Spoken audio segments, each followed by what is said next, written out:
about this Florida State thing, bro. Cause wait a minute. No, we not. You know what, TP? We not finna do this. You know why we not finna do this? Because there's some dude on this podcast whose squad lost to Bethune-Cookman 10 years in a row. Mm-hmm. And we still have a winning record against Bethune. We could have lost to Bethune 20 years in a row and still would have a winning record against Bethune-Cookman. We TP, still 30 ask him his up. feelings 3 years ago when they lost to Bethune.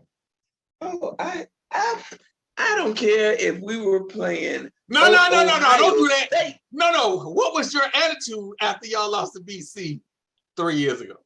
Oh, I was definitely not happy. I don't know nobody who root for a team and they lose and you be happy. But you gonna degrade me in my outrage. There has never at any point I said, and I quote, I hope my head coach get hit by a Nerf bus. I'm not finna march the 100 down the street in front of his house, hoping I wake him up and disturb his rest enough that he would want to move and leave Tallahassee. I have never been that angry at any coach staff of at my alma mater. So what I'm trying to get you to understand is our dislikes of events are different. I will come out and say, I think, fam, you're going to win it all every year, whether they go out and win it all or not. You come out and say, oh, I hope they lose every game. If we don't put up 100 points against Duquesne, then they should be. What? No. I'm very clear. I support the players 100%. Yeah, but I cannot support bad management. I cannot support a bad athletic department. I cannot support a guy whose very resume says, after year 3, I get worse. His resume says this. This ain't something you got to go look up. Check Arizona State. Check Memphis. Year 3, oh, he get worse. Guess what year we in? Again. So even if I have unrealistic expectations of him scoring 58 points, they cannot. And by the way, this new media, I gotta be bombastic. But anything other than a prolific offensive showing, come on, man.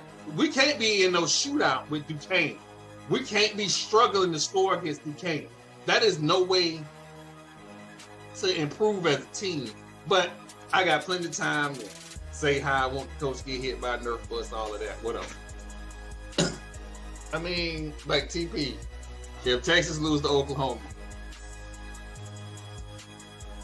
how you feel? Wait, what I'm talking about? Y'all have some years now. I'm about to lead a meeting.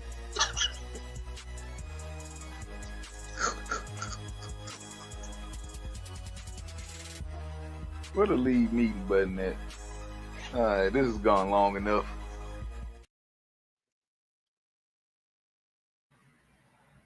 Little shenanigans from the guys at Fat Mouth Sports. To be clear, we just had early National Signing Day.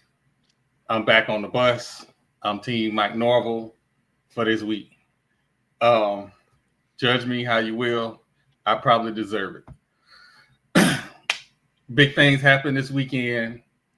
FCS playoffs for me and everybody that I associate with. All eyes was on the Tennessee-Montana game, and it was a roller coaster. Absolute roller coaster.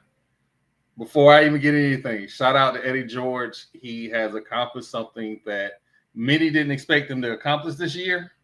They gave him an outside shot, but I don't think they really thought he was going to accomplish it. And as I'm emotionally tied to the game. And it was, oh man, they're going to lose bad. Oh man, it was, I don't know. I'll be honest with you, Zach. I don't know how they got back into the game because I turned it off because I was just in disgust. What was the play that got them back in the game? I mean, I think it was Draylon Ellis, playing one of the better games of his career. I mean, him and Karate Brinson were just like on the same page. And I think you saw what made Draylon Ellis so special at Austin P. He just hasn't played to the level he was playing at Austin P when he transferred to Tennessee State. I think we started seeing that late in the year, which really led them to the SEMO win. You saw some big performances down the stretch. This was just kind of like his, I guess, curtain moment where he was going to do whatever he could to lead them back. And I mean, he was playing at such an elite level, making plays out the pocket, extending plays with his legs, at being accurate, not turning the football over. I think it started with Draylon Ellis really playing arguably maybe his best game in a Tennessee State uniform.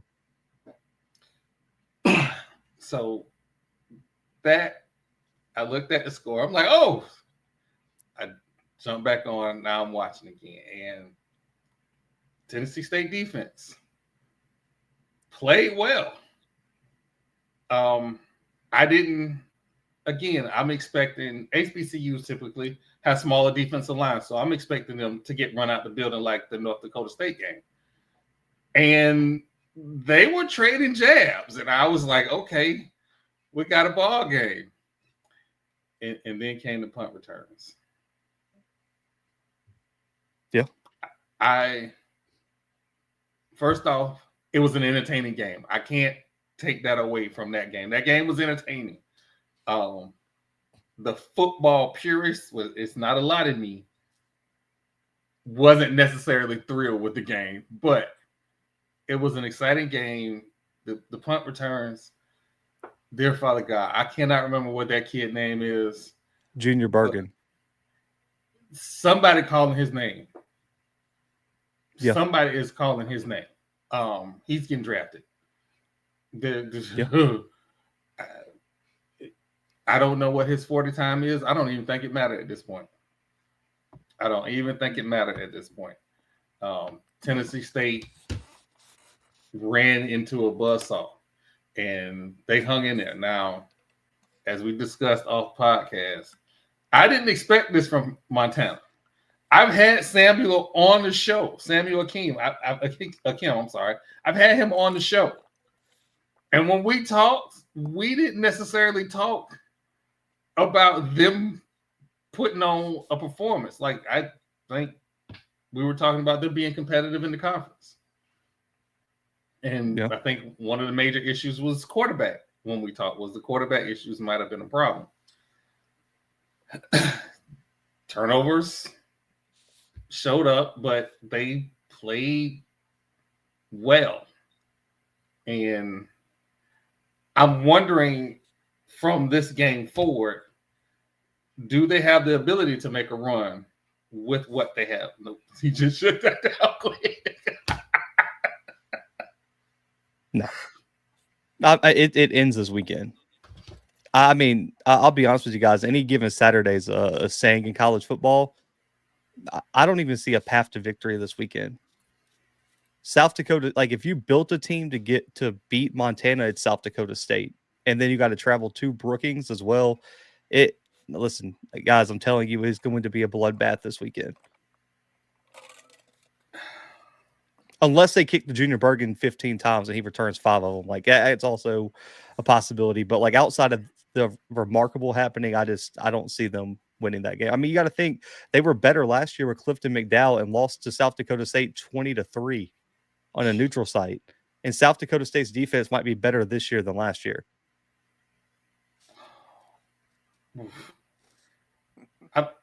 I was trying to find some silver lining. All right, let's talk about the South Dakota State team because we saw them earlier in the season against Tennessee State, and I notoriously dragged them for fun. Absolutely dragged them for fun. They're good. They've been a good squad for like the last 10, 15 years. Yeah, probably. And I dragged them for fun. But they've been a quality FCS team for quite some time. This year,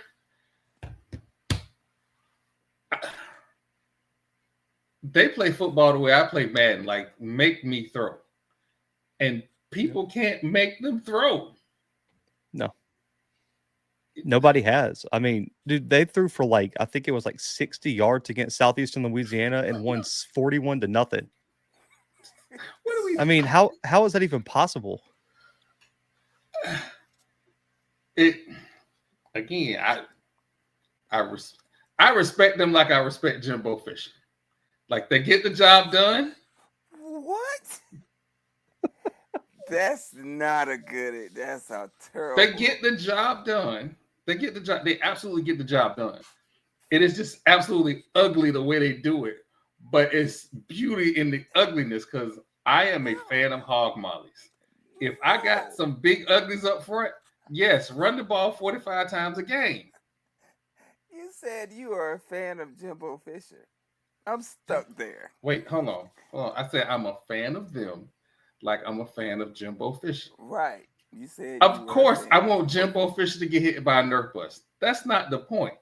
I respect Jimbo because he's sitting home getting paid millions. I respect North Dakota State because they winning games. I don't like the fact that they're in the middle of nowhere. I call it Canada Junior, but they play good football. Like I respect them. I don't have to like it, but I definitely respect it. Does that clear that up for you, Marlon? Nope. You said you're a fan of Jimbo Fisher. It's on the podcast. I said what I said. Like, what? Really, that's what we doing? That's how we start now. Mm-hmm. That's how we start now. Hey man, I just call it like I see it. Balls and strikes. No, you know what? So as we get into this second round, I like sleepers because we know who the usual suspects are. I like sleepers. Who's the sleeper team? And it's difficult because the juggernauts they're big. All of the juggernauts are big. Who's the David that could take on these Goliaths? All right, I gotta ask you because this is a real question and this will make sense once you answer. Define a David. Like, are we talking a non-top 8 seed? Are we talking someone outside the Dakotas? It's not going to be outside the Dakotas if I'm being honest. Is it anybody but North Dakota State and South Dakota State and maybe Montana State? Those three? Because that's Montana State. Yeah, in Montana State, like a number one. Oh. Yeah, they're undefeated this year, including an FBS win over New Mexico. I don't know if anybody got a chance. Let's go outside the top 3. Let's go outside the top 3. Okay, that's fair. I'll say the funny part is it's probably the 4 and 5 seed. If I had to pick one. I mean, I'm telling y'all, like this year is so weird. So we talked about parity coming into the season. Me and my co-host. I'm telling you, as we've gotten closer, I think it's the top 3. And then you like jump off a cliff and land on another one. And then you got 4 and 5. And then you jump off the cliff and it's just everybody else. And the steepness of that second cliff is significant. And I look at a team like South Dakota and UC Davis as possibly the only sleepers here. When you look at UC Davis, man, they got probably the most versatile player in the country. And Lan Larison had like 2,000 all-purpose yards, which is just, he had like 60 catches and almost 1,000 yards receiving and was a 1,300-yard rusher. I mean, he does it all for that team. Miles Hastings playing elite. David Meyer at linebacker was a Buck Buchanan finalist. But then you got South Dakota, who Marquise Grace might be the best up-and-coming edge rusher in the country. Aiden Bowman in that rushing attack with Charles Pierre and Travis Tice are elite. And South Dakota beat North Dakota State in the last week of the season. Game-winning touchdown drive. Had a huge performance there, and they played South Dakota State on the road and took them to overtime and had a chance to win that game until they were driving down the field for the game-winning touchdown and decided to let their running back throw a pass, and he throws a pick in the red zone, and that's how they lose the game. Just dumb coaching decisions. But those two teams are possibly the sleeper. If you're looking for like a real sleeper, God, man, I mean, I don't know looking. Like maybe. I mean, Mercer's defense is good enough to give some teams problems. It's just I don't know if they can score on anybody. Like their defense is forcing a turnover on like 5% of all defensive snaps, which is like an insane amount. Yeah. And they got multiple players with double-digit tackle for loss, double-digit sacks, but they can't score. Incarnate Word potentially, but they haven't really been tested by anybody. They lost to South Dakota State earlier this year. Zach Calzada is a baller. They got 1,000-yard wide receivers, so maybe Incarnate Word. But outside of that, man, I think it's going to be one of those top 3 seeds. Maybe South Dakota UC Davis can get there with a big upset. All right, so I don't want to go to Montana State because we all went through the whole Jeffy phase last year when the whole poll about attendance came out. That was wild. What a time on social media. Yeah, shout out to Jeffy. That was the first time that I realized that he saw me something that I was not. But he had a wonderful time insulting everybody and then blocking everybody on the internet. I wasn't even in the thread, and someone asked me if I was blocked, and I look and I was blocked, and I wasn't even in the thread. I just blocked random people, I guess. I don't know. He went to everyone's follower list and blocked everybody. Oh, this one for you, Jeffy. All right. Montana State. Talked earlier with Sam, and he tipped me to, hey, they're my rival, but they're really good this year. Yeah. Are they the team to beat? I mean, yeah, in terms of this year's performance, but I think it's going to default to like a North Dakota State, South Dakota State, just because of the history. Because Montana State's gotten there, and once they go up against the Dakotas, they get beat. They haven't won a championship since I think 1984 was the last time they won a national title, so it's been a long time. But man, when you have a team that's so balanced, I mean, well, not really balanced. They've run the ball a lot, but Tommy Mellott can throw it. I mean, guys, they're averaging 320 yards a game on the ground this year, and they have a top 10 strength of schedule. I'm due with that. They're just that good up front. Listen, their offensive line has probably 5 guys that could all start at P5 programs, and their running back room is loaded. Tommy Mellott's a dual threat quarterback anyway, up for the Buck Buchanan or the Walter Payton. But guys, they have running backs. Their starting running back has 1,200 yards. Their backup running back's a freshman with 928. Their quarterback has 640, and they have like 3 or 4 other guys with over 200 rushing yards. And their quarterback's thrown 22 touchdowns and 1 pick and has 11 rushing touchdowns. And their defense is good. Their defense ranks first in the Big Sky in like every major statistical category, top 10 nationally and multiple. So I do think they're a team to beat. Plus, they get home field advantage all the way. It's going to come down to, can they get over the hump of beating a Dakota State school? And they haven't been able to do that outside of Bozeman, and you're going to have to do it in Frisco this year. And that's the big question mark.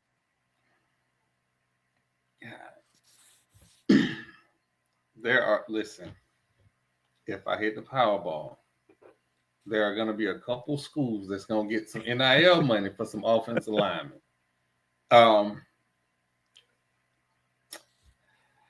Being that we just had signing day, we also had in HBCU land Pink Slip Wednesday. And the number of coaching vacancies in the MEAC, in the SWAC. First off, I like Maynard. I did. Some other people did not. Some alumni did not. I ain't trying to say nothing. However, I knew after media day, if he didn't get it done, he may not be long at Alabama State. Yeah. Of all of the HBCU vacancies, have you heard anything about, outside of Mike Vick, any rumors about coaches? We're going to get on that in a minute. Any coaching rumors at all? Yeah, the name I got a text about earlier today for Alabama A&M was Sam Shade at Miles, which would be a really good hire, right? I think that would be a solid hire. I know there were some A&M fans who were really anti-D2, but for a program that hasn't won a real championship in a long time, I would be cautious to really hate on a D2 coach. So I think Sam Shade, what he's done at Miles is really impressive, building that program to what it is now, where they were in the playoffs and they competed with Valdosta State. That wasn't a blowout of a game. They competed really, really well. I think with Norfolk, obviously we've all heard the Michael Vick stuff. Also, Dr. Alvin Parker at Virginia Union is another name that could potentially go there. PV, Teddy Keaton, Tremaine Jackson. Those are really the two names I've heard. I would lean Tremaine Jackson just because of the Texas ties. I just don't know if I'd like in the state of Texas hiring a coach that has no Texas ties.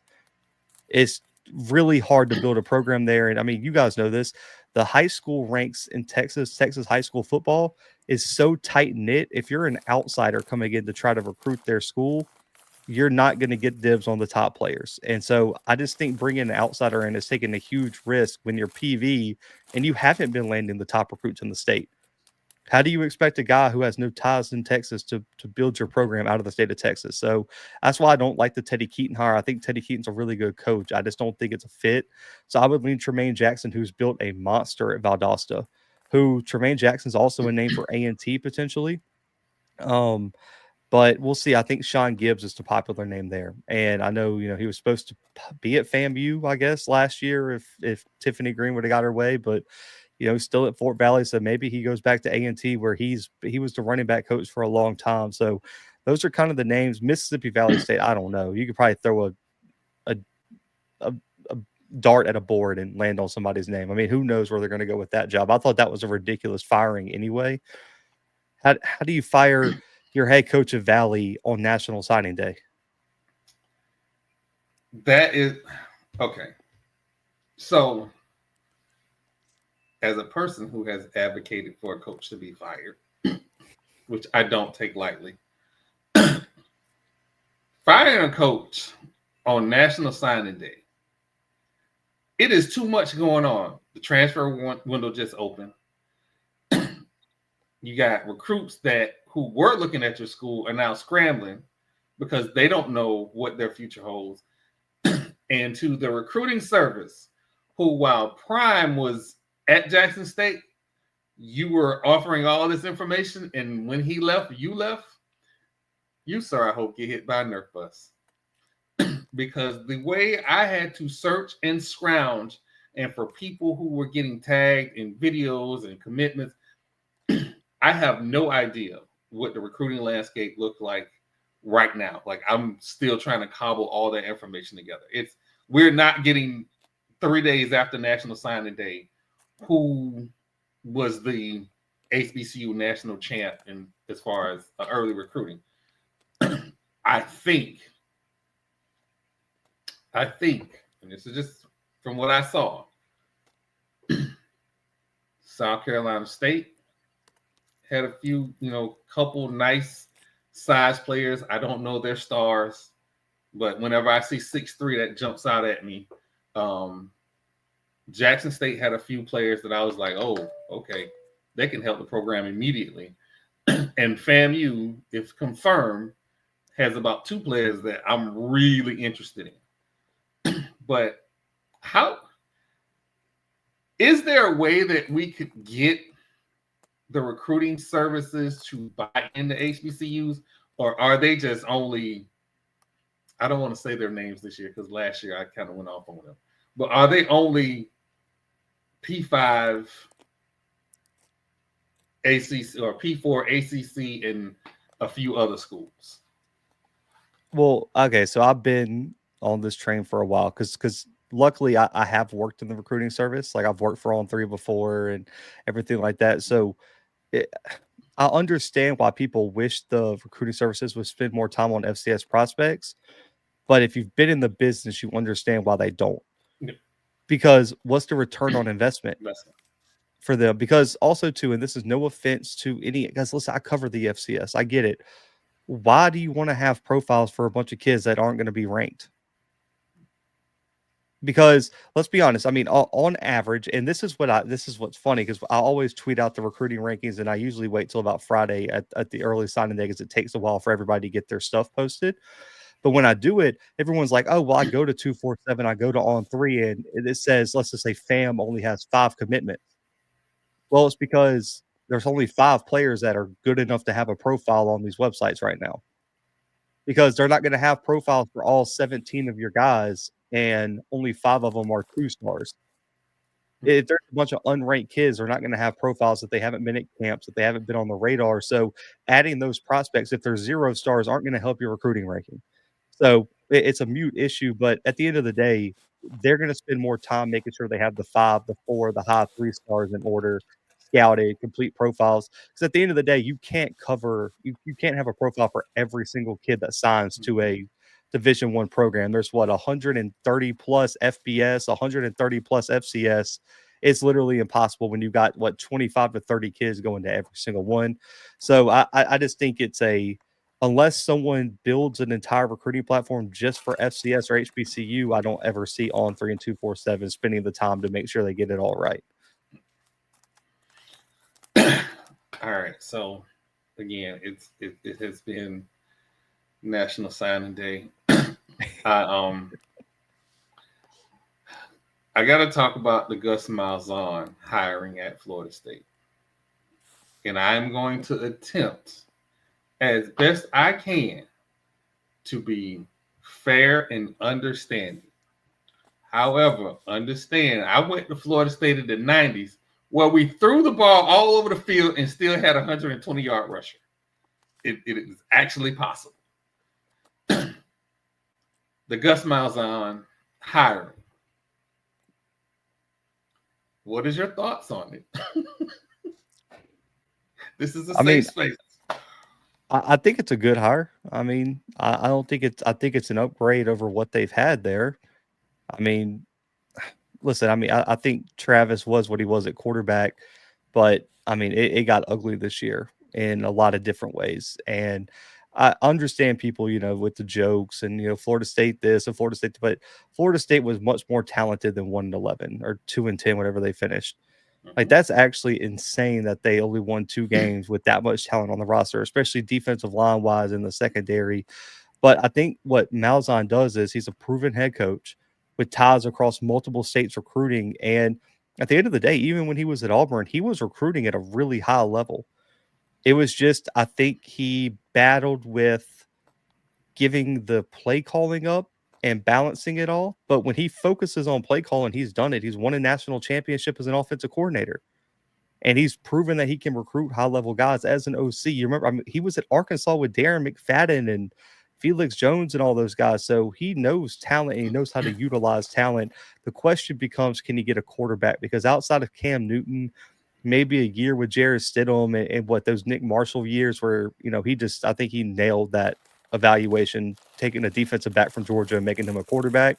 But outside of that, he really has failed to have an elite quarterback, and that's going to be the thing. Can he recruit a top quarterback to Florida State to come play for him? And I think in the transfer portal era, with the NIL resources Florida State has, they're in a good position to do that. So, for those who are feeling down about this season, couple things to know, and I keep reporting it, but y'all don't listen. Florida State does not suffer from lack of money for NIL.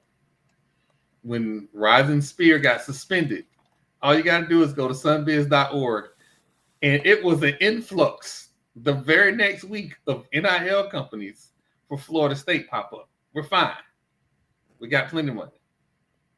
The recruit that we lost because everybody assumed that young offensive lineman went to LSU because of NIL money. He never asked for money. He was attached to Atkins. That's what pissed him off. And I keep telling people, Norville is not a closer. When we had Jimbo, we had a closer. When we had Bobby, we had a closer. If players wasn't sure if you bring Bobby in the house, it's signed. Norville is not that. Now we have Malzahn. And I can't believe I'm about to say this. He is a very good recruiter. And as you said, he is an upgrade over our last play caller, which happens to be the head coach. But what? I'm not taking shots at the coach. I'm saying what it is. I didn't say nothing. I just You know what? All right. made it So, internal. and I'm gonna keep this rolling because otherwise, we're not gonna do that, Marlo. I didn't do nothing. I think everything is in place for him. The major problem, like you said, is the quarterback. I am hoping we get some offensive linemen. If we have to burn some money to get offensive linemen, we got to get offensive linemen because Malzahn's system does not work without offensive line. Absolutely does not work. And then get a quarterback. This is not going to be, and I want everybody to understand, this is not going to be a prototypical Florida State quarterback. This is going to be a Gus Malzahn quarterback who is going to be more mobile than he is accurate with the football, unless we get some kind of hidden gem somewhere. And I haven't seen one in the portal right now. There isn't one that I can go, oh, that's Gus's guy, and he can do this. I don't know. Castellanos, dual threat guy, but I'm not sold on him, and we played him twice, so I'm not necessarily sold on him. But also, the head coach at BC, he has a way of doing things to quarterbacks. He did it in the pros, so I can't really gauge that. The kid from from the Arizona quarterback. I don't want to mess up his name. I like him. And I like him because I've seen him with the lights on prime time for Arizona. Prime time, and he performed well. So those are my wishes, or that's my wish right there. Battle's Edge. If y'all go get that guy, that would be great. Moving on to FAMU. Year 2. Down the stretch was a little rough. My concerns about Daniel Richardson ended up playing out at the end of the season, which from the beginning to the middle of the season, he had a stellar season. Absolutely stellar season. I like my quarterbacks big and tall. I just do. And for reasons that play out, like I need my quarterback to be able to take a hit and hold on to the ball. And I think down the stretch, Dan Richardson got hit. The running game, there wasn't a focus on running games, and there's a lot of talk about offensive coordinator and all that stuff. I don't care about that. I care about production on the field. Throw the Bethune-Cookman game out the window. Once offensive coordinator duties was changed, we saw a willingness to run the ball and allow us to establish the line of scrimmage. That changed how FAMU played. And I think that may be promising for the future, but there are still holes in the roster. Yeah, I'm with you on that. And I'm going to say this, even if they had a all SWAT. Go ahead, Mo. No, the D-line needs a lot of work. Their linebacker core has not played nearly to the level of the linebackers of the past. I mean, it's evident. I don't think we have many of the linebackers even remotely in the running for any awards. In the past, that list, all levels, we had somebody on the list. I don't think we have nothing but our secondary. So to be fair, if some of those injured linebackers come back, and I think I want to say 2 have another year of eligibility. If those linebackers come back healthy, maybe this is a different story. But again, production on the field was rough. And I'm a fan of going the Billy Joe route. I don't know why nobody won't listen to me. Somebody need to get on a plane, go to the island of Samoa, go to Hawaii, get us some big Polynesian dudes like when Billy Joe was coaching. We don't need all of them, just like 2 or 3. All of them? I mean, just 2 or 3. They ain't got to be nothing crazy. 6'3", 320. Just tell them to go hit somebody. I was on the yard when they was on the yard. Biggest line. Mm-hmm. Though, yeah. Zach, let me take you back to FAMU when Billy Joe was coaching. Billy Joe comes to FAMU as a wing T option guy. He gets to FAMU, and first off, love FAMU fans. Everybody's assuming that's what he's going to run, and nobody likes it. He comes out with a Gulf Coast offense before Florida State does. But he's running the football because he got the biggest hog lines in the MEAC. And it was a time. And I met one of the guys, can't remember his name. And when I tell you, like, that movie, How to Be a Player, the kids say, who blocked out the sun? That's what it was like. Dudes blocked out the sun. Like, we got to get back to that. And it's not just FAMU, it's all of FCS, HBCU. You got to get the front stuff because all this conversation about competing in the FCS playoffs, it starts with the lines. Point blank, period. You can get skilled players anywhere. We're in Florida.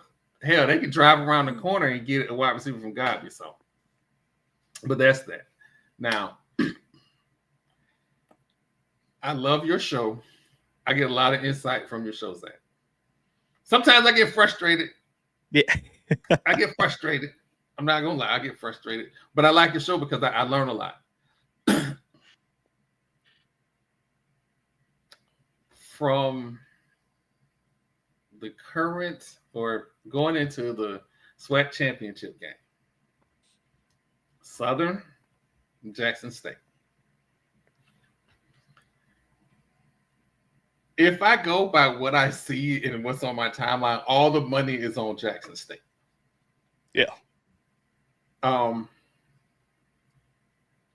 Does Southern have a chance?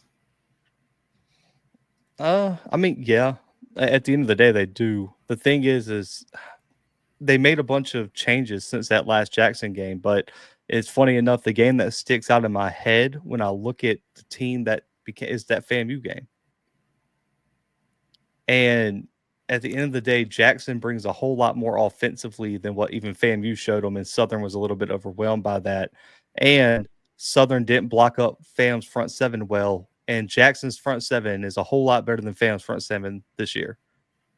And that's going to be a problem. And when I look at that first game, I mean, you guys remember this. Jackson held Southern to 20 rushing yards in the last game. It had multiple sacks. They just dominated the line of scrimmage. So the key for Southern is, can you protect the quarterback and can you establish the run? Because I'm telling you, like, I thought the freshman kid they have in there, Jalen Woods from Atlanta, he's not a bad quarterback. He's just young. This is going to be a massive environment for him in the vet. I mean, guys, it's going to be 50,000 people in there with Jackson Southern in the vet for the SWAC championship. I was there when they played in 2022, and it was packed. And it was a different environment. And is that freshman quarterback ready for that environment, especially if his offensive line doesn't protect for him? Because if you turn the ball over against Jackson in the vet, it's over. This thing gets out of hand. So they got to protect the football and they got to run the ball. And I just don't know if they can against that Jackson front seven. Those D tackles at Jackson are different. True Thompson and was it Jeremiah Williams? Yeah. They're problems on the interior. And I just don't know if Southern has anything for them. I don't know if Southern can stop the run. And I'm sorry. Irv Mulligan's different. Irv should have been the player of the year. He was, wasn't he? He was SWAC player of the year. Was he? Okay. All right. Yeah. All right. So quarterback play in the SWAC was a little down this year, but oh my God, Irv was Irv. Like, I knew he would get, like, that FAMU game. I knew he was going to get yards. I knew it. Did I think he was going to get as many yards? No, but I knew he was going to get yards. So I want to think this game is going to be competitive, but everything in me tells me that it might get ugly early. Yep, I'm with you. I want it to be competitive just because it's better to watch a good game, right? You want it to come down to the last possession. You want it to be like Georgia Tech, and we're all sitting there in 8 overtimes not knowing what's happening. But it's looking real iffy if we're going to get there. It looks more like Jackson's going to be up early and just suffocate Southern in the second half. If Jackson gets a lead and they bring that sledgehammer, yep, Herb Mulligan gets more than 20 carries, it's going to be a very long day. And he can, because he didn't play early in the season, so his snap count isn't that high. So he ran for 1,000 yards and didn't play in the first 2 games. Yep. And they benched him in the second half against Alcorn. What happened to Alcorn this year? Quarterback play, lack of running back, wide receiver talent. Offense let the defense. The defense played well early in the season. It was just the offense couldn't stay on the field, and the defense just got beat up, and they just collapsed down the stretch. And I think Jackson was that good at the last week of the season, and it got away from Alcorn quickly. Plus, Alcorn was playing their backup quarterback because their starting quarterback got hurt in that PV win. I want to go to an Alcorn game. It's different. That's a game you guys got to get to. It is different on the reservation. One of my favorite stadiums to go to. Now it's a trek to get to it, and that's what I heard. It is fun. As long as it's not like when driving to Alabama State, I don't ever want to do that again. Oh, you got to go through some back roads from Tallahassee to get to Alabama State. Good Lord. I'm on Twitter going, hey, is there another way to go outside of 82? And the only thing I saw was you're on the loop. Wait, what does that mean? How do I get off the loop? I just want a straight line. So I got to get used to driving back roads. And Marlo know how I hate driving back roads. But I got to get used to driving back roads. If you hate back roads, Alcorn's not the place for you, man, because I come whew, listen, man, I get uneasy driving on those back roads. I'm nervous. I mean, man, the first game I went to was the first Alcorn I went to. They played Stephen F. Austin, top 10 team in the country. Week 1, I think it was 2021 or 2022. Dude, the kickoff was scheduled for like 7. It rained, and they didn't kick this game off till like 10:30. Oh my God. So I'm leaving the stadium at like 2:00. I just want to let y'all know there ain't no hotels in Lorman. None. Oh man. You either got to drive to Vicksburg or Natchez, which is like an hour or so away to find the nearest hotel. So I didn't book a hotel. I'm like, I'm just going to go home. Bro, I pull off the campus. I don't think I saw a light for about 2 hours. In pure darkness and trees. Darkness and trees, that's all you're left with and leaving Lorman. Man. All right, G. Next time I'm going. Matter of fact, I think I might end up. No, I'm not going out there for basketball. So next time FAMU goes out there for football, I'm going to go. FAM and Alcorn haven't played yet, which is so weird that FAM's been in the SWAC for this long and they haven't played Alcorn. It's oh my God, I'm about to get on my soapbox. The scheduling is terrible. I understand. There is no way you're going to tell me, and I don't care if them people don't like it, if I'm in the East Division, I should play every team in the East Division. Point blank, period. If I'm in the West, I should play every team in the West. If I have extra games and I play teams in the West, that's got to count. Yeah. It's a conference game. We are conference foes. That's got to count. I get a certain team don't want that to be the case because then you have losses that you can't explain. That's fine. But if we in the conference and we playing each other, we playing each other.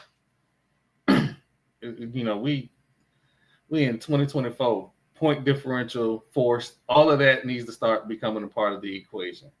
Wins and losses, as somebody told me. I think it only matters in the SWAC, too. I don't know another conference that does that. I don't think I see what. No, yeah, we the only ones to do it. It's only in the SWAC. So, but again, I'm gonna get off my soapbox. So I inadvertently became a part of the HBCU Blue Blood conversation that somehow, some way, y'all had me defending MEAC Mike. Do you know how bad of a day it has to be where I'm defending MEAC Mike? But it's okay. Just hear me out for 1 second.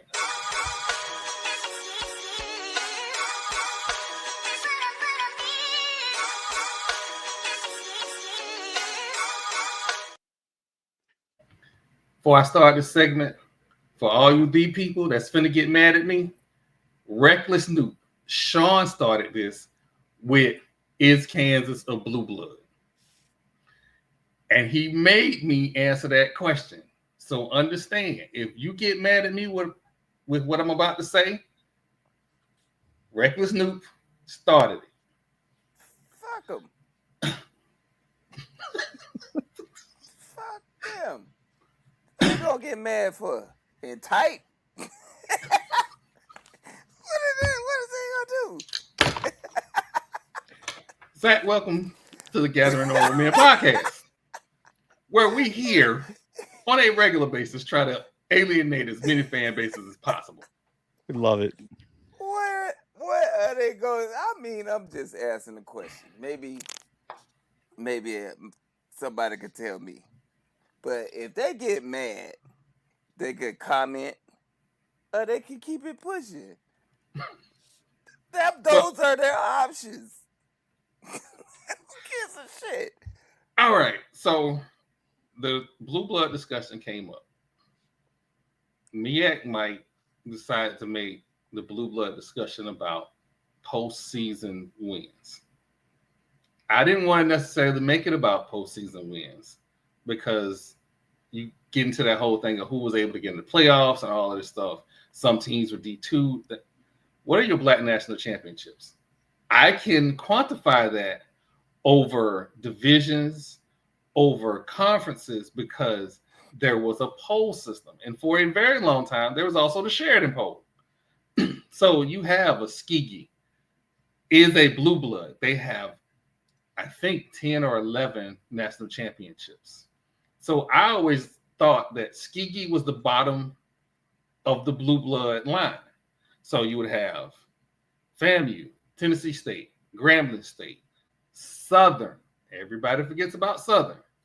And then it may be Tuskegee Southern. But I always put the line of demarcation at Tuskegee because they were a D2 school. Yes, there are notable errors in time. North Carolina A&T had a notable error. South Carolina State had a notable error, but that does not make them a blue blood. I am not changing the goalpost because you had a number of players in the NFL.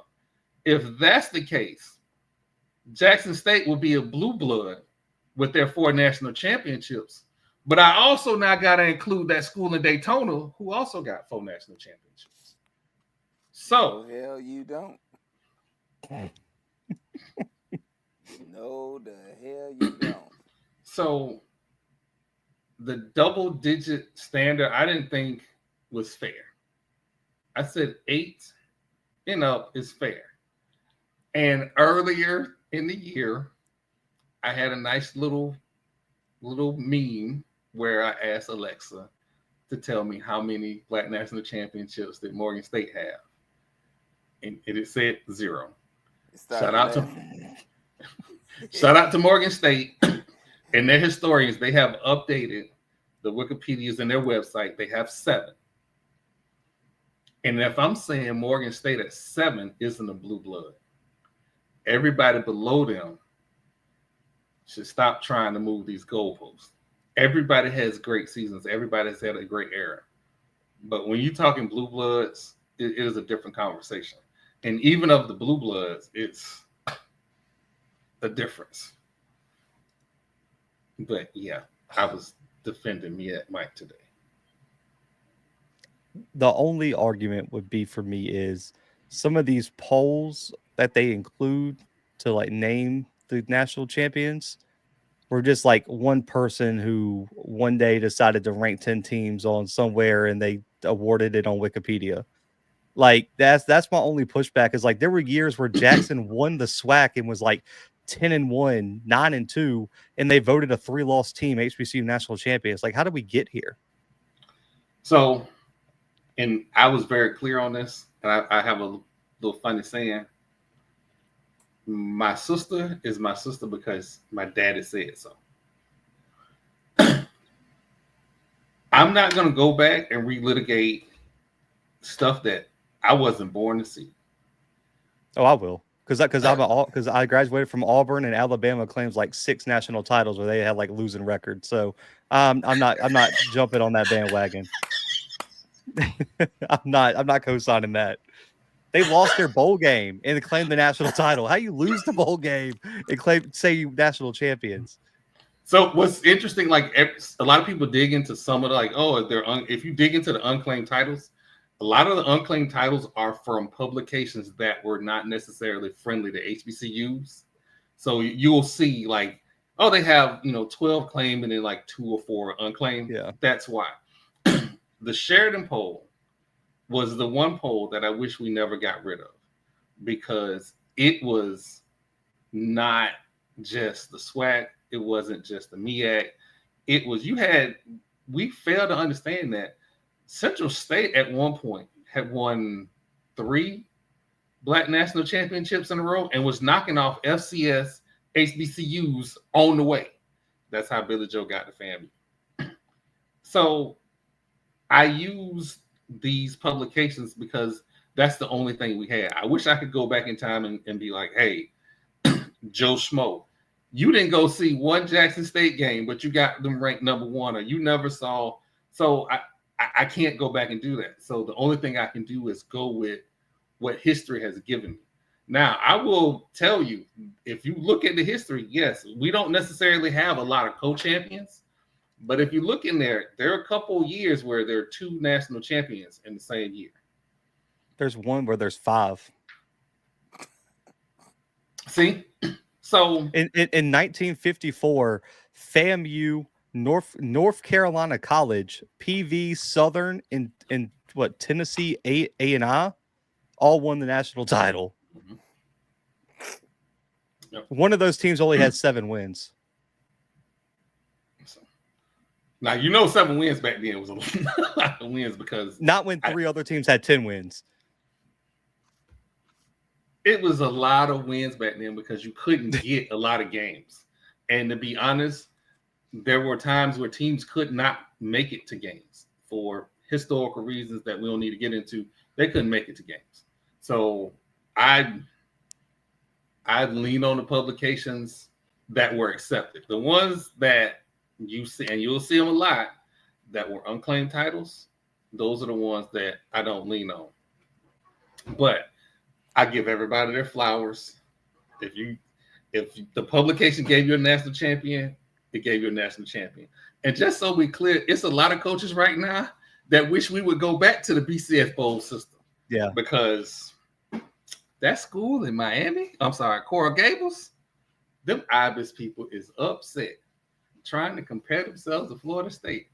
You lost 2 games down the stretch to inferior opponents. You don't belong in the playoffs. You don't really belong in Florida. You're not even a state school, but that's another story for another day. I'm trying to be a better Christian.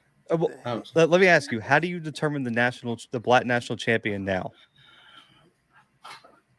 Unfortunately, the only thing we have, because we got rid of the bowl system, is the Celebration Bowl. That's the only thing we have. Then the hard part is, so D2 teams can't. That's my issue. When they had the Beach Bowl, I was happier than everybody, because now you got D2 schools that can say, hey, we're the D2 HBCU national champion. When that went away, I was not a little pissed. I was a lot pissed, because we don't have a poll to include them in to say, hey, there's competition here. So with as much as I love the Celebration Bowl and the Heritage Bowl before it, threw D2 schools into limbo, because who was the best? The only thing they have is the FCS playoffs, and it looks like, I think they lost. I think Valdosta State won that game. I don't think there is a viable option coming anytime soon for D2 to say they have a Black national champion. Well, there's a poll. Box to Row puts on a poll for them because like Benedict shared the Black National title with you guys last year at FAM. Do you know I did not know that? And Benedict shared the title with Central the year before. And Bowie State, Jackson, and South Carolina State all claimed the 2021 national title. I don't even want to talk about their year, but hey, that gives them their 4, so let them be happy. Yeah. Well, I mean, to be fair, FAM claims 2019. So it's kind of even there. Yeah, it's COVID years I throw out the window because there's a governor that claimed Florida State won the basketball national championship. What? Yeah. Well, that's crazy. You have no idea. You can't take the COVID one away because in Alabama A&M, does Alabama A&M have another one? I don't think so. Mm. I don't. I'm not taking. Don't get me wrong. I don't take the COVID ones away. I don't argue the COVID ones because the world was crazy. So I don't take any of those away from them. But I know you got to go to your other show. I want to thank you for coming on. Please tell everybody where to find your show.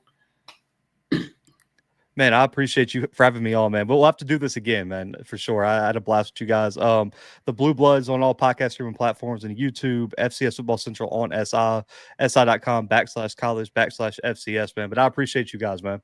No problem, man. Thanks for coming on. We're about to have it out about his raggedy behind books. Oh, man. Hey, easy now. My mom's from Tampa. I root for the Bucks. Like, calm down over there. Calm down. Not too much on my Bucks now, man. I'll catch y'all later. All right. Oh, what is it with these Buccaneers, man? What is it with these Buccaneers? Hey, he seemed like good people. I knew he seemed like good people for a good reason. So because he a Buck fan, he good people? No, he's a cool dude. Okay. I didn't even know he was a Bucks fan, but he's a cool dude. Very informative. He's very informative. He's very fair and balanced. I like that about him. I am not that. Well, you know I'm not. All right, Marlo. So, your Buccaneers. Yes. Are rooting for the Minnesota Vikings. No. But you mean y'all don't control your own destiny? Y'all need help. Sure we do. Atlanta is an imp. Atlanta go to every game. Everybody have dynamite in their pocket because they gonna blow up. I don't like this side of you. Like you're too optimistic and you're not in control. Like, first off, we know, we absolutely know. Y'all don't control your own destiny. All we gotta do is win. And what if Atlanta win out? What if you seen Santa Claus riding a unicorn in a Speedo? Oh my God. The odds of you seeing that is about the same as Atlanta winning out. Oh, all right, so here's the scenario, right? Mm-hmm. Y'all play the Raiders. Mm-hmm. They play the Vikings. I would love to say right now that the Raiders gonna give y'all hell. Do you know I am questioning my head coach? What? You doing what? He may not have the power for personnel decisions. I don't know that, but I'm questioning. You got Luke Getsy, who for a couple seasons was putrid in Chicago. You got rid of him. Mm-hmm. We had the stash. The stash came in, played a game and a half of good football, and was putrid the entire time. We have Aiden O'Connell, who can absolutely sling it You throw 340 against Kansas City, my hats go off to you. My center, if I was 200 pounds heavier and about a foot taller, yeah, me and him have to be out in the street. Because how do you snatch defeat out the jaws of victory? All you had to do was look at the quarterback before you snapped the ball. You hit the quarterback in the face and lost us the game. But it's okay. It's okay. I'm still a Raider. Help is on the way. Help is on the way. I don't know which one of these quarterbacks we're going to get. I don't. But help is on the way. Y'all need to get a couple of them. Because y'all picking quarterbacks is terrible.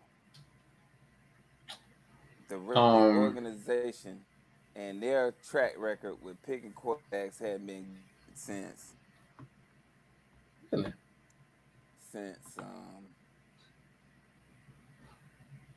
Really? That's how you feel?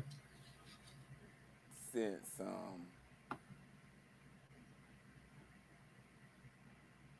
yeah, I don't shit.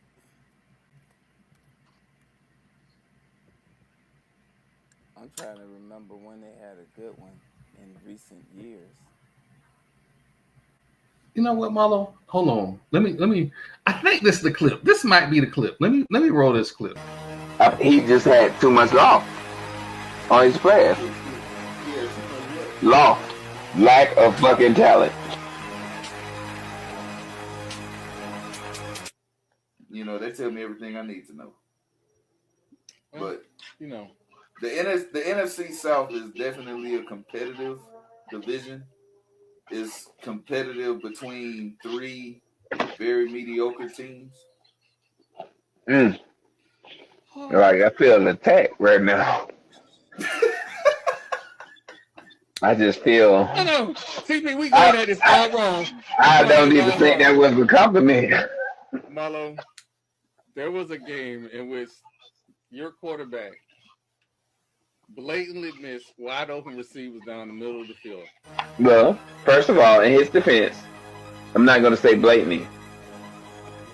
He just had too much loft on his players. Loft, lack of fucking talent.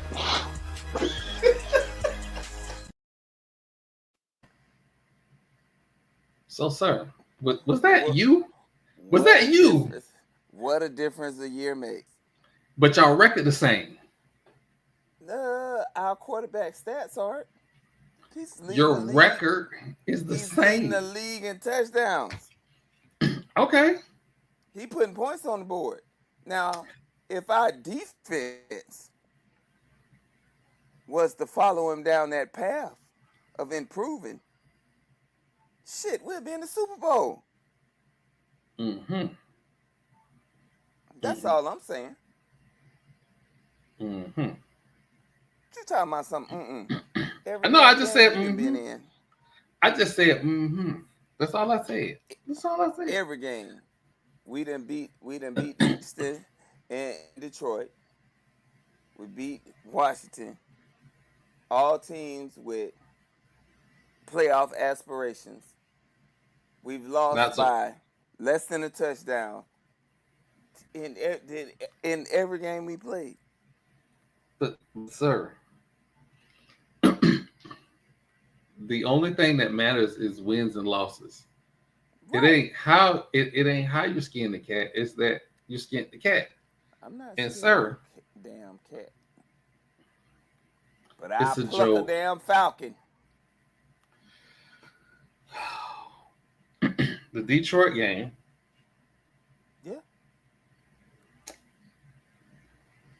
I want to make sure that Baker was solid in these games that y'all lost. Yeah, look at him. He was 12 and 19, 185, a touchdown and an interception. How many? What was the points? What was the score? The Lions, it was 20-16. Okay. That interception lost you the game. Not against Detroit. Hey, you said y'all was in every game. Mm-hmm. Every game. I recall a Broncos game, and I almost forgot about it. Your quarterback was 25 for 33, 163 yards, a touchdown and an interception. He was check down Charlie that game, 4.9 yards a game. Is that the game we lost Chris Godwin? I think so. And is that the game we lost Mike Evans. You lost Mike Mike Evans Evans first, then you lost Chris Godwin. in the same goddamn game? Hey, it's next man up. Okay. Next man up, dog. That's how we roll right here. That's more than 70% of our receiver targets in 2 players. Okay, well let's look at what's going down the stretch here. Mm-hmm. Let's go. What's going down the stretch? And Mike's still gonna get 1,000, and he missed at least 4 games this season.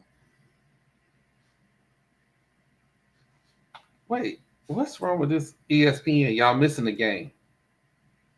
Y'all missing the game. They play the Raiders in between the Charger game.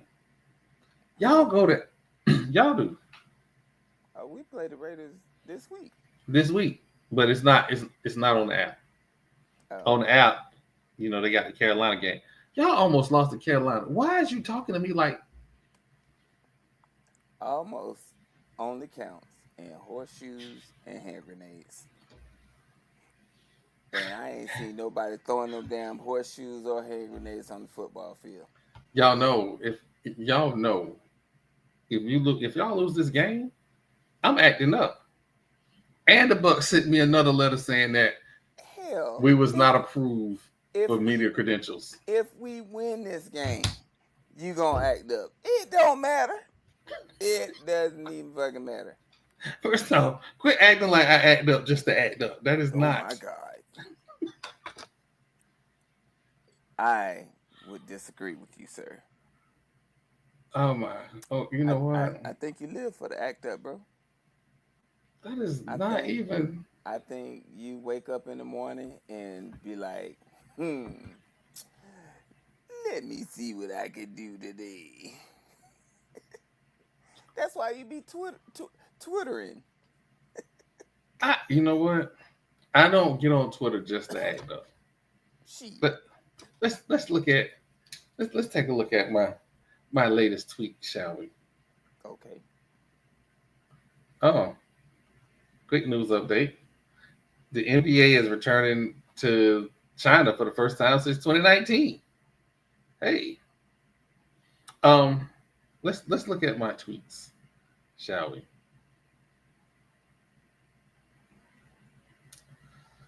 All right. So back to the me at Mike thing. Because again, I posted the championships. Right? You supposed to be talking about you not waking up the violence. Mark, I don't wake up the violence. Violence fired me. Oh my God. That's some bullshit.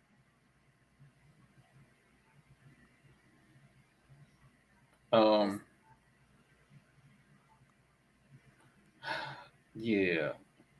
Mm-hmm. You know what? Let me close this tweet. Yeah, no, come on.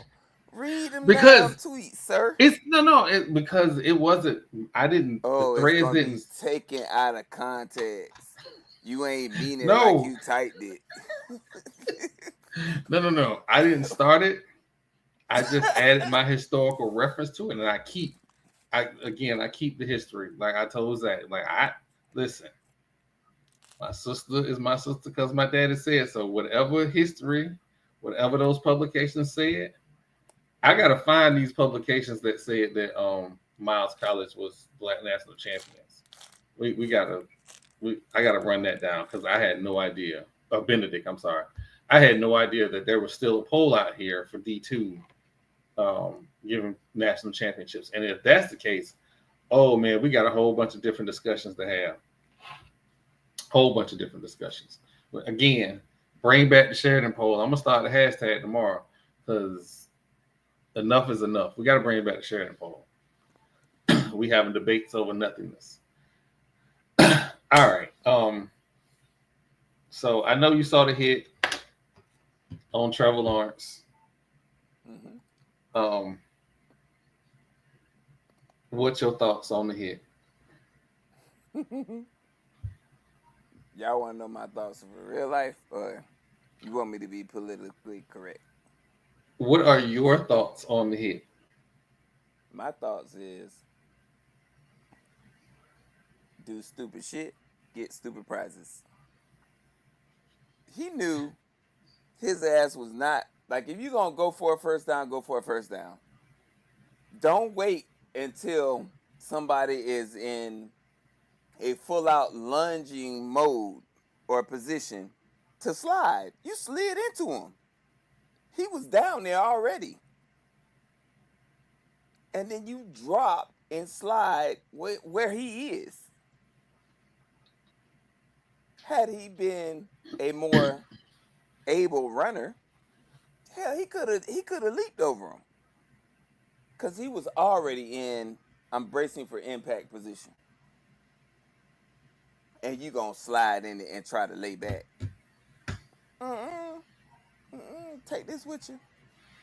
All right. Take this with you. For the fans, Marlo, what was your position in football? Well, I played both sides of the ball, sir. I played offense and defense. What was your defense position? I was a defensive back. Oh, okay. And I played in the era where your ass slid, you was gonna get hit anyway. Which colors your thoughts? I just want to make sure. My That man knew what the rule was. Mm-hmm. Not only did he lean into the hit, he went elbows first. He didn't use the off elbow. He used the elbow that had the pad. So he was looking to make a statement. No. He was looking to make an impact on a runner. He wasn't a defenseless runner. It wasn't like he gave himself up. He slid. He gave himself up when somebody was in a attack mode coming towards him. That was a late slide. First of all, if they want to start throwing flags and protecting quarterbacks, and A, say they can't run, or B, put flags on them, or it's two-hand touch. Your ass get touched, you down. Okay, so I won't go that far. If they worried about contact, that's what they turned the game into. I will say this.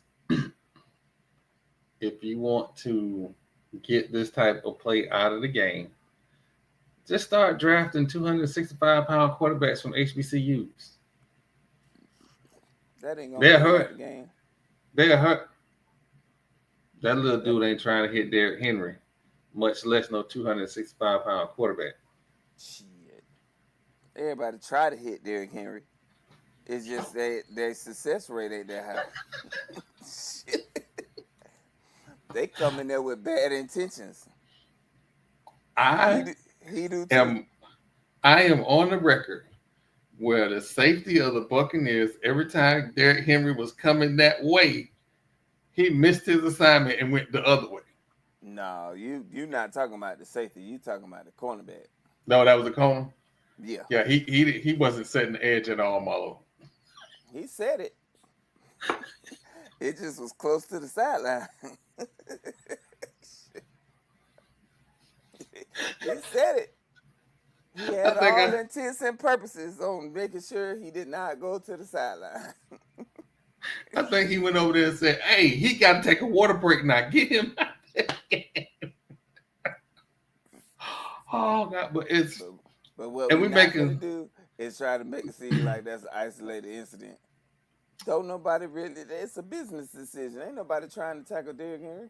That's the same thing with this hit. The NFL paid too much money for CTE research and for players to get help with concussions. For them to be like, and they got sued. It started out as a lawsuit before they settled it.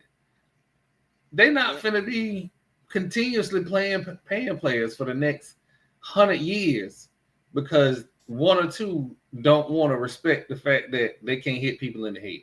Well, in his defense, he was not trying to concuss Trevor Lawrence.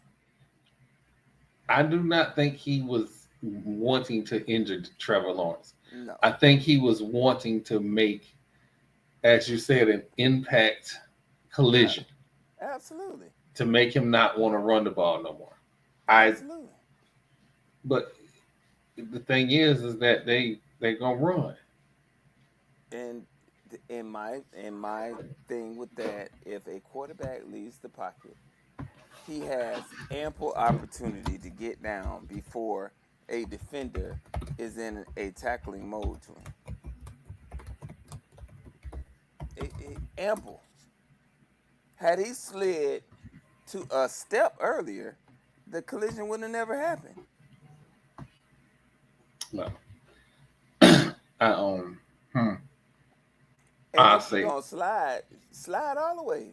If he would have laid flat, he want to slide and be all sitting up. Okay, T-tight. he was down. His ass was on the ground. That's it. But the rest of his body was up. Lord have mercy. I'm glad you won't be Ash football coach. That's when somebody said, I said, lay your ass down. I am glad you won't. I'm kidding because I do not and cannot ever condone somebody actually, livelihood, potential health. I wouldn't wish that on nobody. But it is a very violent game. Every play, people are running into each other. Every play. Every snap on the football field, they running into each other. It's a violent game. He just soft as hell. You know why I love Rattler Nation? I love Rattler Nation. What in the hell did you just type in chat? It ain't what I typed. Diva the Rattler, Diva the Rattler, because again, for historical reference, I was defending Miak Mike. I was defending Miak Mike. Danny, I know this is off topic, but I'll get us there. She says, because again, I was defending him. As much as he types the letters off his keys, the little FAMU hater can defend himself.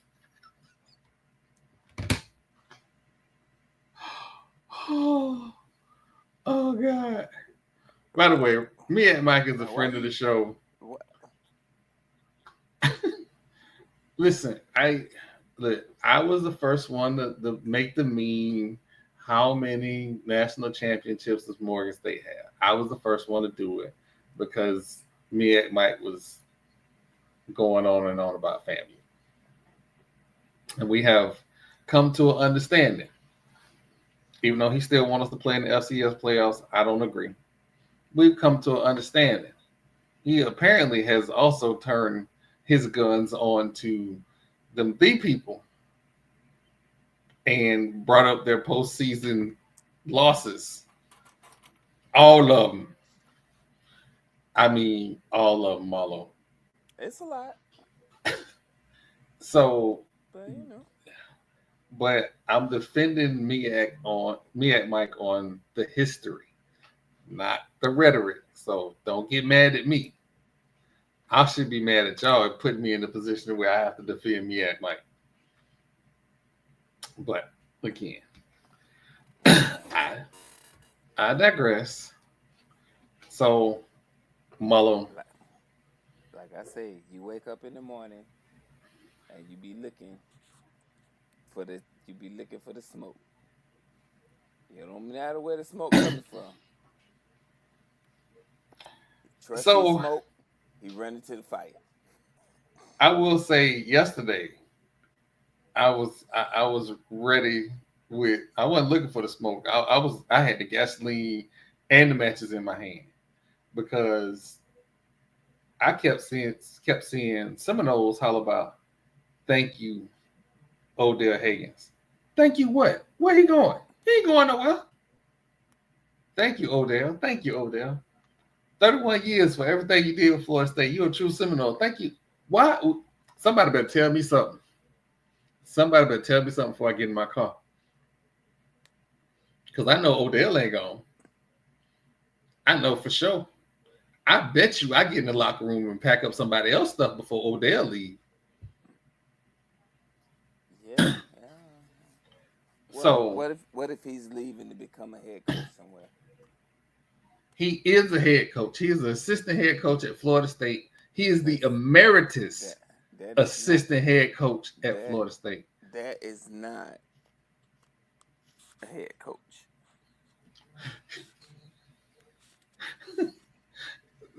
Listen, Odell can't break up with us. Y'all broke up with him.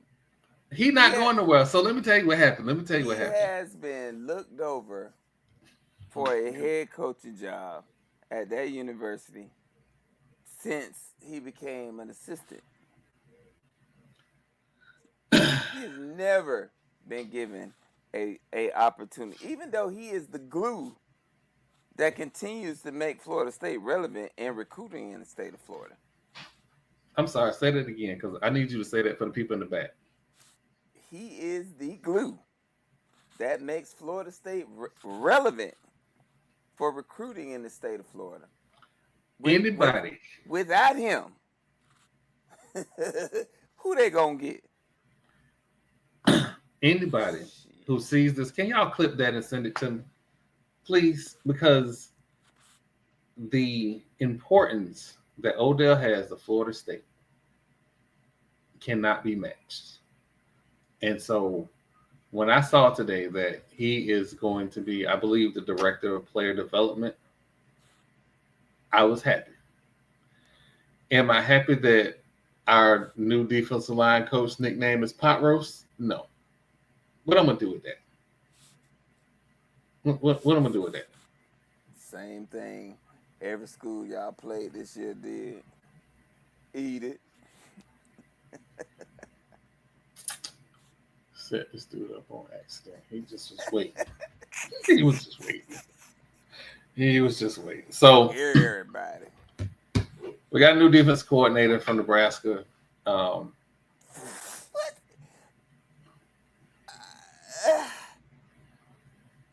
This.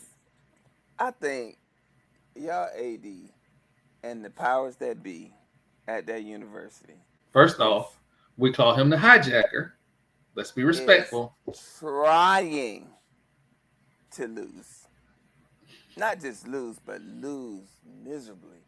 How can you recruit in the state of Florida, hiring coaches, position coaches from Nebraska? That don't make bad sense. What you mean? They was 7th in the Big Ten in defense. Oh my God, that's just.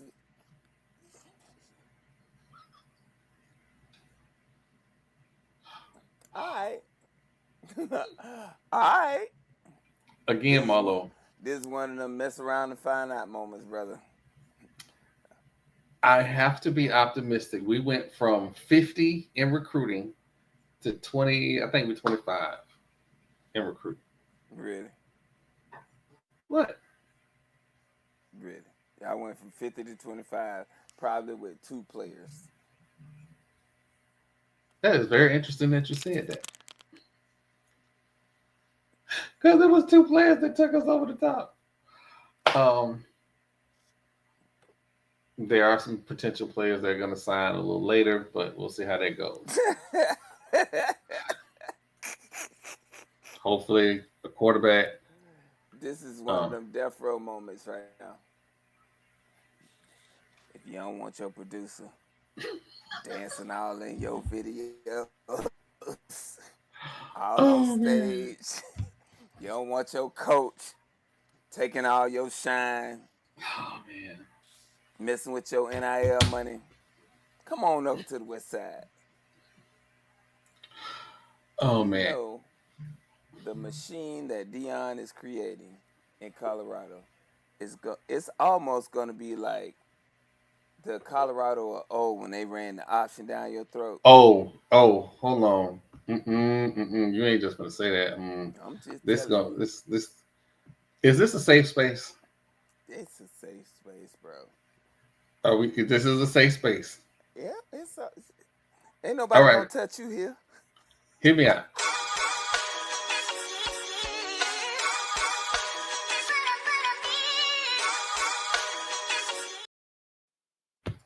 So you say Dion is building something special over there in Colorado? Absolutely. Okay, okay. Um, I'm gonna give you before you start. I'm gonna tell you what Dion has done in 2 years. mhm.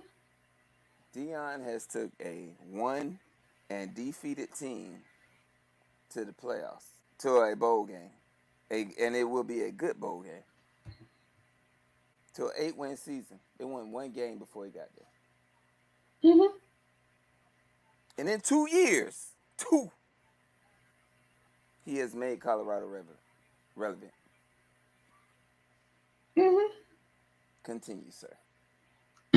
So first off, let's start with that HBCU Jackson State nucleus. Let's start there. Mm-hmm. Start there first. Mm-hmm. All right. Now I'm scrolling. For those who wonder why I'm looking down, I'm scrolling the recruiting rankings. Currently, I'm at 14. Notre Dame is at 14. Miami, with the excellent season they had, they are at 15. Howsoever, word out of Coral Gables is that their NIL collectives want to know what they're getting on their return on investment if they spend all that money and ain't gonna get a national championship. So when y'all so busy clickety clacking on your keyboard saying the U is back, you is back to underachieving. Y'all have a nice day. Let me go back to scrolling.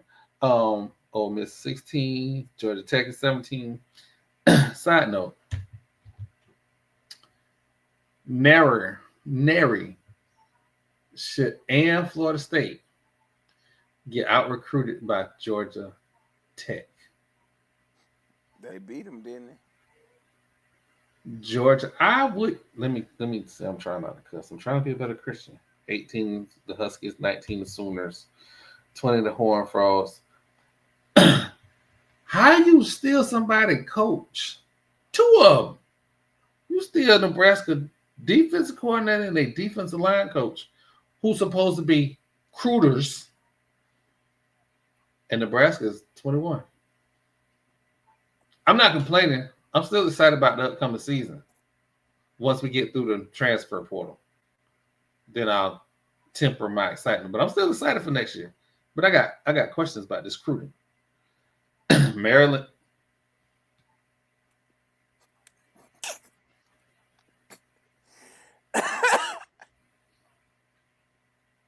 South Carolina, okay. Rutgers. We got out recruited by Rutgers. Oh shit.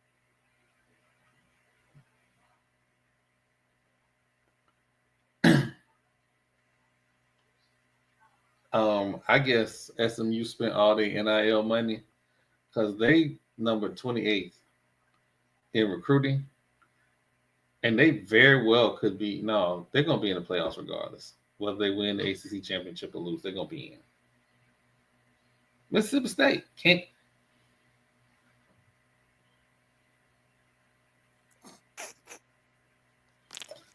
I'm hoping these ain't up to date. Because I see Wisconsin out recruited us again. I seen Shotgun and them out recruited us again. Syracuse. Clemson. Let's. Dabo. It's me. It's your boy. I want to go back to when you said you created your program on name, image, and likeness. You said on Jesus' name, on Jesus' image, and on Jesus' likeness. I spoke to Jesus the other day. He said, keep your lying ass name out his mouth. I'm just saying. Colorado. is 35 in recruiting. Mm-hmm. They're 35 in recruiting with the number 2 quarterback in the nation.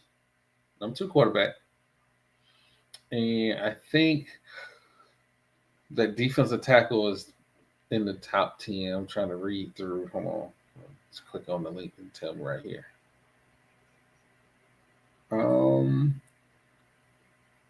Bradenton, Florida. You know what that is, right? Mm-hmm.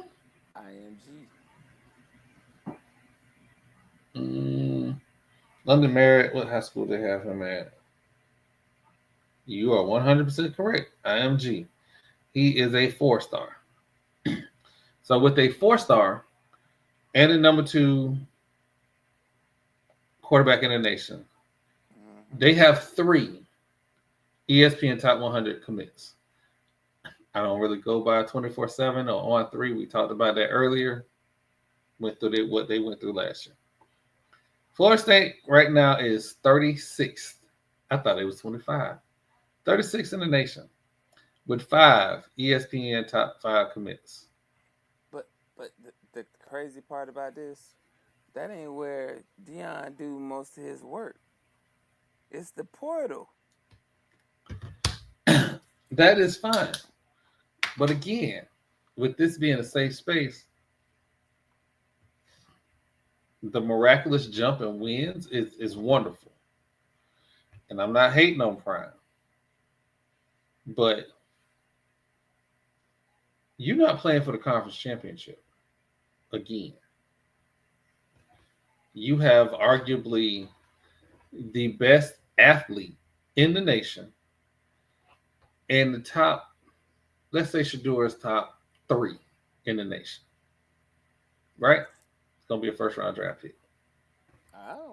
What other quarterback does more with less with what he has? Like, he has a dynamic receiving core, but he got offensive line issues. He got offensive line issues, and he holds the ball entirely too long, which is why I am so nervous that we're going to draft him. He would be a light years upgrade from what y'all have. Not if he get knocked out the game because he's holding on to the. I don't. It's a different game. Now, he's not gonna do that. Like, he is a very intelligent quarterback. I have no doubt about that. He has been studying this position for a very long time. From arguably one of the best cornerbacks who seeing it from a different lens in the game. Mm-hmm. So he'll be ready. That, like, anybody that, like, look at their coaching staff at Colorado. How many ex-ball players is on that staff? Then why won't he? He has no sense of self-preservation. He only understands his cape. He puts his cape on, and he goes out there and he tries to be the hero. You know, sometimes you got to be the coward because the coward get to tell how the hero died. Stop being the hero. Check that thing down. Check it down. Just check it down. He ain't got that in him. Oh my God. Dude. Like, he ain't got that self. Well, he will have it, but he does know how to get down. He's already been knocked out of game for holding on to the ball too long.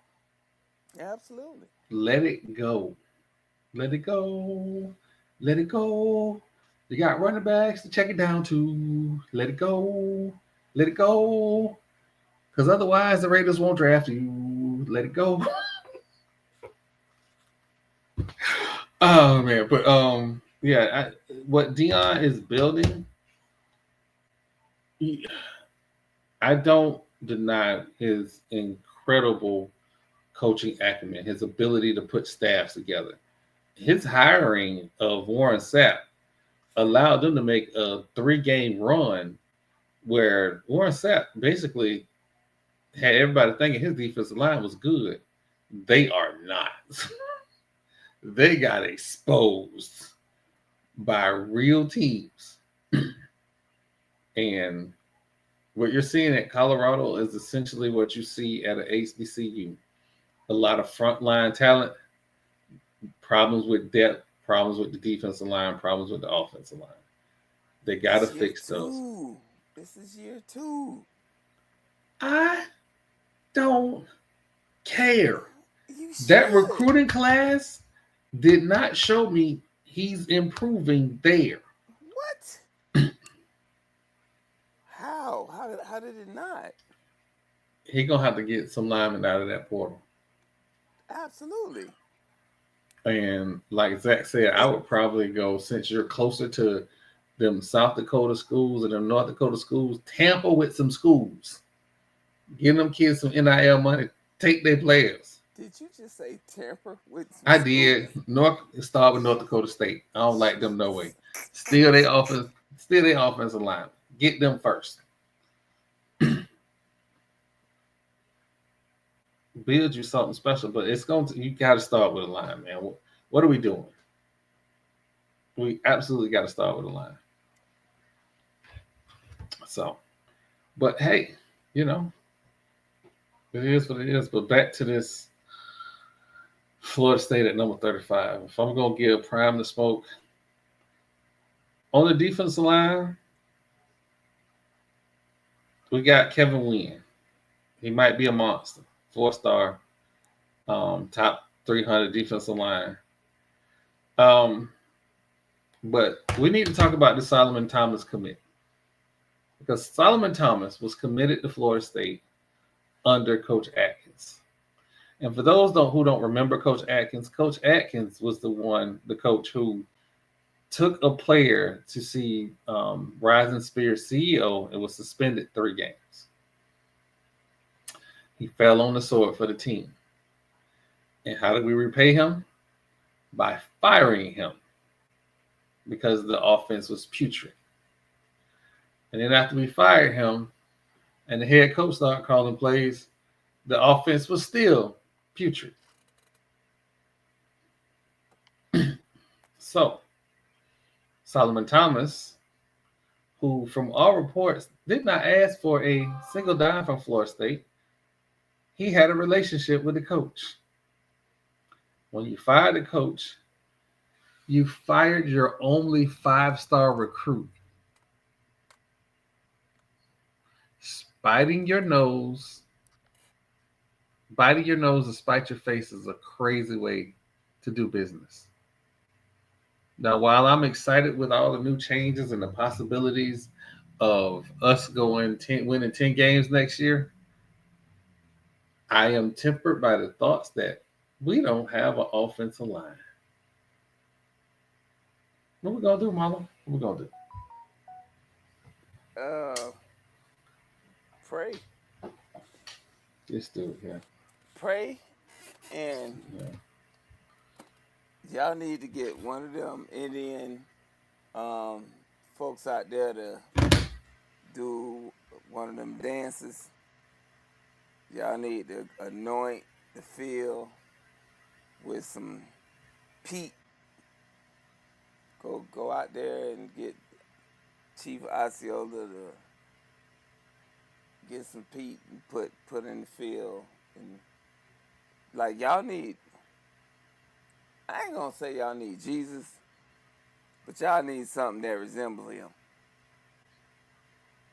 Cause that product y'all put on the field this year, it was bad would be a compliment. Like, they were undisciplined, they didn't look ready to play, like they did not look well coached.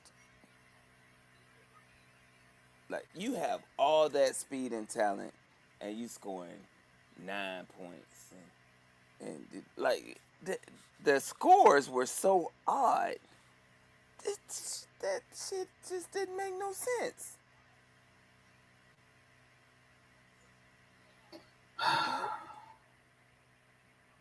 Like, the way Georgia Tech beat y'all over overseas should have been a wake-up call. They should have sent some tribal members out to the stadium, to the locker room, did something. I don't think they were trying. And then they stayed out in Scotland a week after the loss, like they needed to celebrate. That's terrible coaching. That's absolutely terrible. Because everybody would have been there. I don't care if it was paid for. Everybody would have been there ass back in Tallahassee. Running stadiums. They got to do something.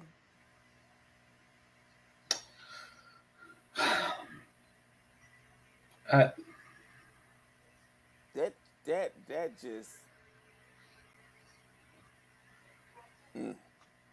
yeah.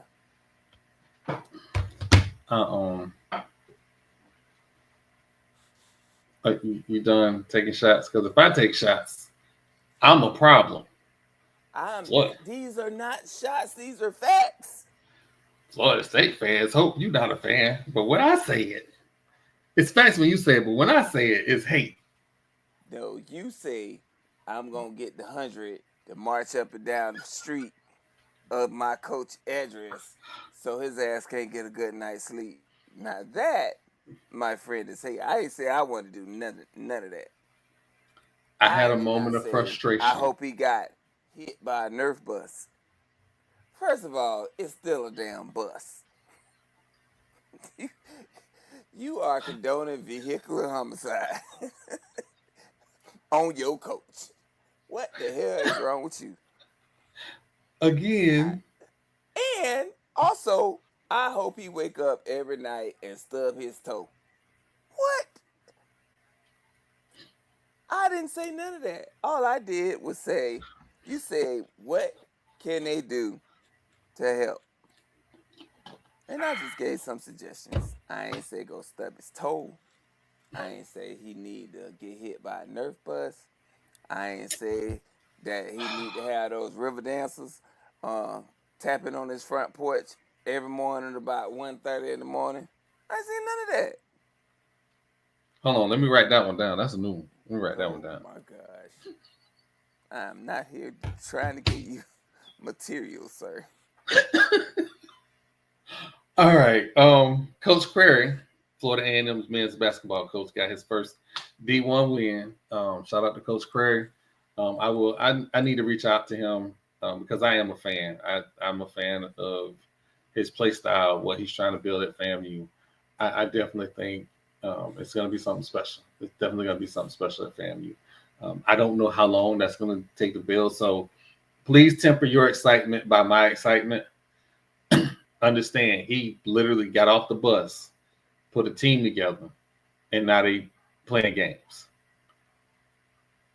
I'm excited about what he's doing. Like, if you look at the defensive stats, like everything, and I know I'm about to say everything can't be wins and losses. Like, you got to see the improvement. When you look at the defensive stats, they are defending, and they're defending well.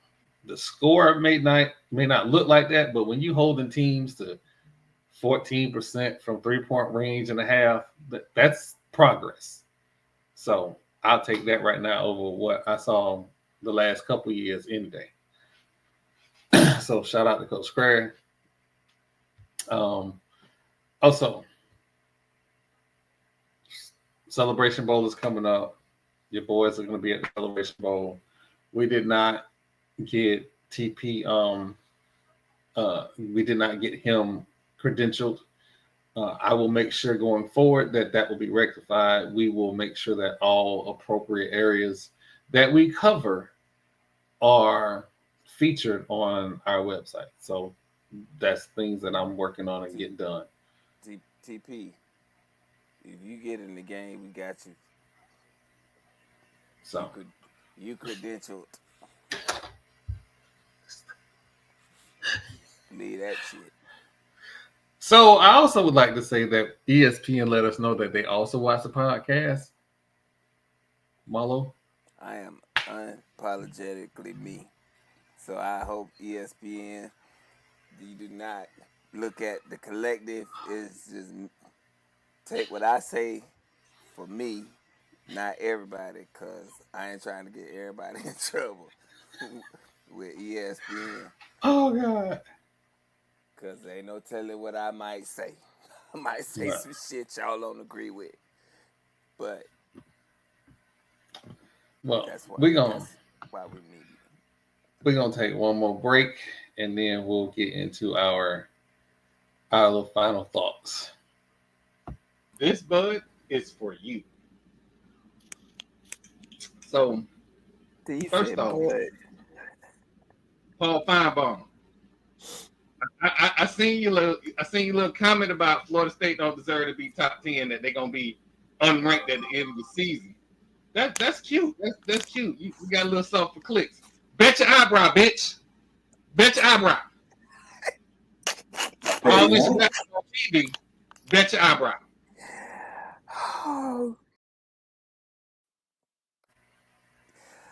that shit is still funny. Cause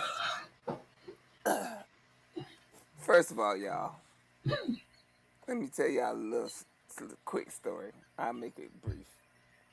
We were at homecoming, and you know when you notice stuff you really don't notice. It's like, you look a little different, but oh, okay. This fool say, "Hey, bro, I'm out here hanging, and I only got one eyebrow." So I did a discount double check.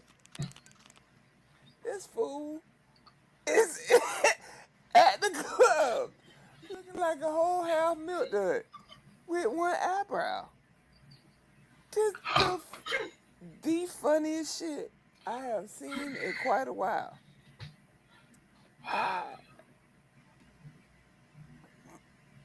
I digress.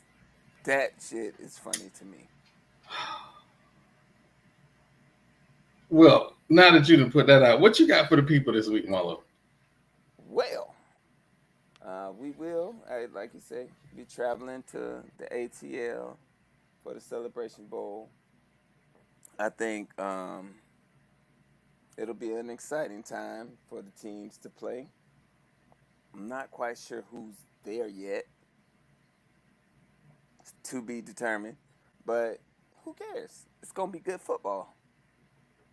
I am rooting for the SWAC, even if the D people show up, even if Southern be there. I'm gonna be rooting for whoever is representing the SWAC. So if I am anything, I'm a homer. So I'm gonna represent us. And I know they want us to talk about covering other teams, and we're gonna try to do that. I'm gonna try to be as impartial and open-minded as I possibly can. So I am looking forward to enjoying a good game. I'm looking forward to, being amongst the people, getting their thoughts and attitudes towards what's going on, and I hope the SWAC wins. I ain't got nothing against the MEAC. I competed in the MEAC when Fan was in the MEAC. I think the conference is getting better. So, yeah, looking forward to a good game. But besides that, Thanksgiving just passed.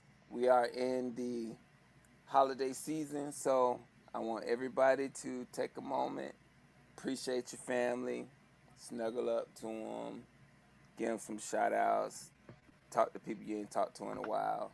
It's very important. Family is important. So continue to love on one another and make it do what it do. That was thoughtful and inspirational. It was. I ain't on that.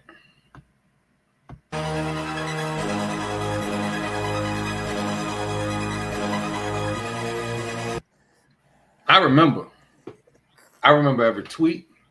I remember every comment. I remember all that. Yes, we are going to the Celebration Bowl. And it is to be determined. It could be Southern.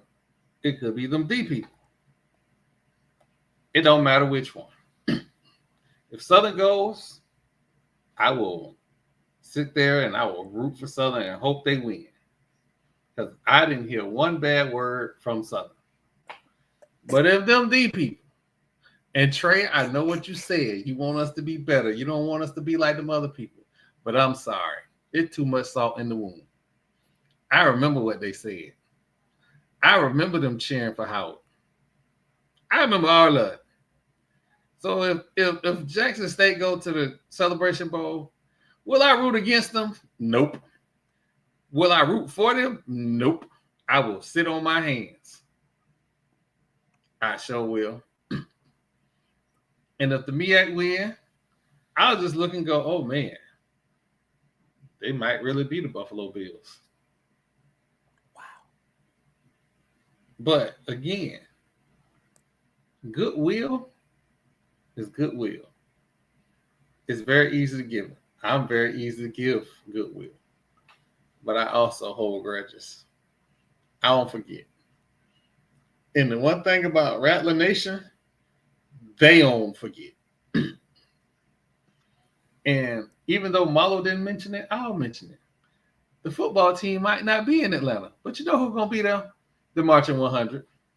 They're going to be in Atlanta. So, without FAMU, you can't really say national championship in anything. FAMU is everywhere. So, for myself, Marlo, Zach, I want to thank him again for coming on the show.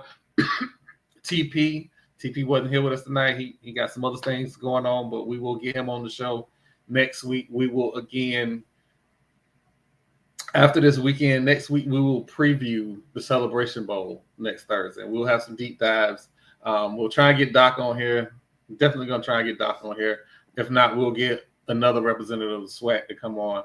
I'm going to reach out to one of the Southern podcasters to see if I can get them on as well, so we can actually get a deep dive into the Celebration Bowl. Also on Tuesday, we will take a look at the Battle of the Bands competition and just try and handicap, see who might do what. So for everybody at Fat Mouth Sports, the Gathering of Old Men podcast, I want to thank y'all for coming out. We are